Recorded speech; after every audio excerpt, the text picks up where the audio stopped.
everyone, I am Cindy Zape, a nursing student of University of Nueva Cáceres. I am here today to do an interview with a successful and inspirational nurse named Alan. So I will be asking you some questions that can inspire us, nursing students, young nurses, and those who are planning to take nursing as their profession. So to begin with, may you first introduce yourself? Yes, I am Alan Panoy. I graduated way back 1993 at the Ago Foundation College.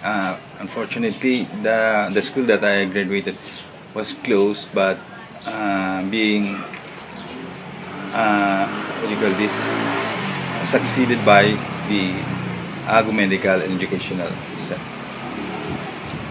So the first question po is, why did you choose nursing as a career? Actually, my first choice was to become a lawyer. But when my realization comes that I was never good at figures, so I rather chose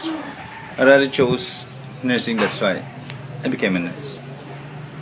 The next one is, what inspired you to become a nurse? Actually, seeing nursing career as mostly having so much of those figures actually, and also my inspiration comes from the fact that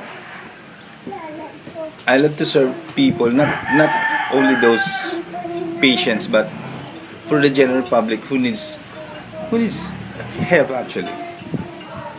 So what is the most satisfying part as a nurse? Well, the most satisfying part of being a nurse is that when you were able to survive each and every shift that you have in the hospital, seeing your patients were able to smile even though they have undergone so much pain. Actually, that was a very satisfying moment in my entire career. And what are your qualities as a nurse that you think helps you to be more successful in this career? Being a nurse is it's not an easy job. So the first thing that I think that made me realize that nursing is for me is that being flexible in terms of how am I going to perform my job? How am I going to